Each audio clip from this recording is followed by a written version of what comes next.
सो अब हम यहाँ पर एंजाइम्स में देखें तो अब हम यहाँ पर naming and classification of enzymes देखते हैं।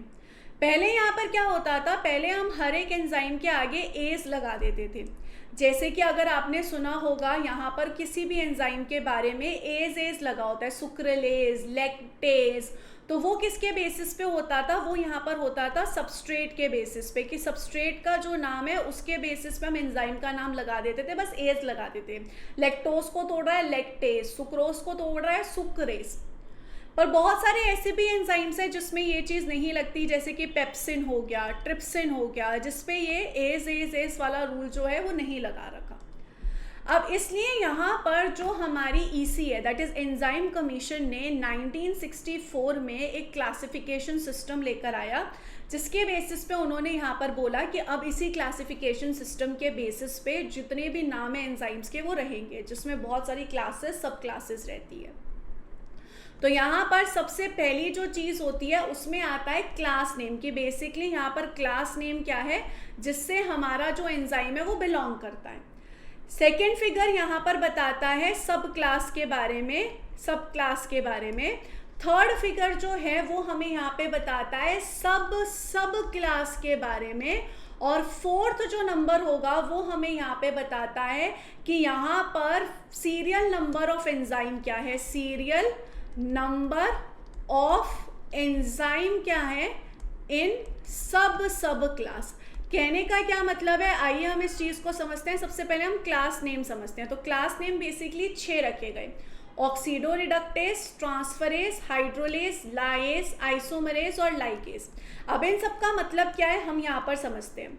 अगर हम ऑक्सीडो रिडक्टेज देखें तो इसमें वो सारे एंजाइम्स आएंगे जो बेसिकली रिडॉक्स रिएक्शन कराते हैं। रिडॉक्स रिएक्शन यानी कि ऑक्सीडेशन कराते हैं और रिडक्शन कराते हैं, यानी कि इस कंडीशन में हम यहाँ पर इलेक्ट्रॉन्स का ट्रांसफर कर सकते हैं। फॉर एग्जाम्पल मेरे पास A+B है, A+B से मैंने C+D बनाया, तो इस कंडीशन में मैंने क्या कर दिया, फॉर एग्जाम्पल ए वाला जो है इसने इलेक्ट्रॉन को एक्सेप्ट कर लिया और बी वाले ने फॉर एग्जाम्पल इलेक्ट्रॉन को डोनेट कर दिया। तो ये कैसा हो गया, एक रिडॉक्स रिएक्शन हो गया, जिसमें एक ने इलेक्ट्रॉन को एक्सेप्ट किया, एक ने इलेक्ट्रॉन को डोनेट किया। तो जितने भी रिडॉक्स रिएक्शन वाले एंजाइम्स होंगे उनको हम यहाँ पर ऑक्सीडो रिडक्टेज में रख देंगे।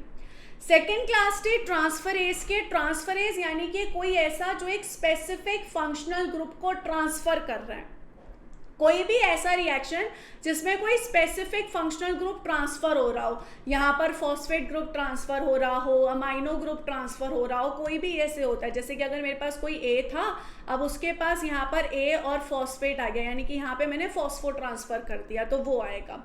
तो यहाँ पर बेसिकली ट्रांसफरेज आता है। तीसरा आता है हाइड्रोलिस। हाइड्रो नाम से ही पता चल रहा है कि इसमें हम क्या कर रहे हैं, इसमें हम हाइड्रोलिसिस कर रहे हैं, किसी चीज को तोड़ रहे हैं और वो हम इन दी प्रेजेंस ऑफ वाटर तोड़ रहे हैं, तो उसको हम क्या बोलेंगे, हाइड्रोलेस बोलेंगे, कि वाटर की प्रेजेंस में आप किसी को तोड़ रहे हो। जैसे lipase, esterase, protease, glycosidase, nucleosidase, ये सब आते हैं जिसमें आप पानी की प्रेजेंस में कोई चीज तोड़ रहे हो। फॉर एग्जाम्पल मेरे पास यहाँ पर अमाइड ग्रुप था, इस तरीके से मेरे पास यहाँ पर कोई अमाइड ग्रुप प्रेजेंट है। अब इस अमाइड ग्रुप को मैंने इन दी प्रेजेंस ऑफ वाटर जो है तोड़ दिया, वाटर की प्रेजेंस में यहाँ पर ये टूट गया और यहाँ से NH3 रिलीज हो गया और यहाँ पर आ गया RC डबल बॉन्ड O और OH। तो ये वाटर की प्रेजेंस में हुआ, तो इसे हम हाइड्रोलेस कहेंगे। फोर्थ होता है लाइएज। लाइएज मतलब कि इस कंडीशन में मैं यहाँ पर क्या कर रही हूँ, किसी केमिकल बॉन्ड की ब्रेक कर रही हूँ, किसी केमिकल बॉन्ड को ब्रेक कर रही हूँ, तो इस चीज को हम क्या बोलते हैं, लाइएज। इसमें आप वाटर यूज नहीं कर रहे, इसमें आप कोई केमिकल बॉन्ड तोड़ रहे हो, जैसे CC के बीच में कोई केमिकल बॉन्ड या CO के बीच में केमिकल बॉन्ड। नेक्स्ट होता है आइसोमरेज। आइसोमरेज में मैं क्या कर रही हूँ, किसी चीज का आइसोमर बना रही हूँ। फॉर एग्जांपल मैंने जैसे ग्लूकोज 6 फॉस्फेट से फ्रक्टोज 6 फॉस्फेट बना दिया, तो मैंने यहाँ पर एक आइसोमर बना दिया। तो इसमें आते हैं जितने भी आइसोमर एंजाइम्स होते हैं वो।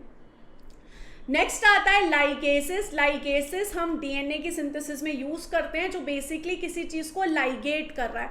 फॉर एग्जांपल मेरे पास A+B था, मैंने इन दोनों को जोड़कर AB कर दिया और इस चीज के लिए मैंने ATP को यूज किया। तो मैं इस कंडीशन में यहाँ पर क्या कर रही हूँ, किन्हीं दो चीजों को जोड़ रही हूँ। तो इस चीज को हम बेसिकली क्या कहते हैं, इस चीज को हम बेसिकली यहाँ पर लाइगेस कहते हैं। तो हमारे पास इस तरीके से डिफरेंट एंजाइम्स होते हैं, जैसे आप एग्जाम्पल के तौर पर देख सकते हो हेक्सोज 6 6 फॉस्फोट्रांसफरेज। यहाँ पर इसका एंजाइम कमीशन के हिसाब से देखें तो 2.7.11 है।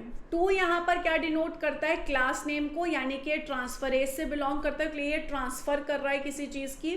सेकेंड नंबर जो है वो 7 है, वो यहाँ पर क्या बता रहा है, सब क्लास के बारे में कि वो फॉस्फो ट्रांसफर कर रहा है। थर्ड जो है वो 1 नंबर है, वो यहाँ पे बता रहा है कि जो फॉस्फो ट्रांसफरेज है उसमें hydroxyl group as a acceptor की तरह वर्क कर रहा है। और फोर्थ नंबर जो है वो बता रहा है कि D glucose as the phosphoryl group acceptor की तरह वर्क कर रहा है। तो इसमें बेसिकली हमने क्या किया, एटीपी प्लस ग्लूकोज से मैंने ग्लूकोज 6 फॉस्फेट बना दिया। तो इस कंडीशन में मैंने फॉस्फेट ग्रुप ग्लूकोज को दे दिया, फॉस्फो ट्रांसफर किया है। इसमें जो ग्लूकोज का OH है उसने फॉस्फेट को एक्सेप्ट किया और ग्लूकोज ने फॉस्फेट को एक्सेप्ट किया। तो इस तरीके से सब क्लासेस तक चीज़ें जो हैं वो डिवाइड होंगी। तो इस तरीके से यहाँ पर EC नंबर जो है वो डिसाइड होता है। इस तरीके से यहाँ पर जो है बेसिकली एंजाइम का एक यूनिफॉर्म नाम बना दिया गया। तो ये यहाँ पर बेसिकली होता है नॉमेनक्लेचर के बारे में। I hope guys this video was really helpful for all of you. और अगर आपको बंसल बायोलॉजी पे मेरे साथ आके पढ़ना है तो आप ERNA बैच फॉर दिसंबर 2026 में ज्वाइन हो सकते हैं, जिसमें मैं आपको कंप्लीट CSR की तैयारी करूंगी। सो आप जुड़ सकते हैं। Wish you all the very best guys, take care of yourself, bye bye.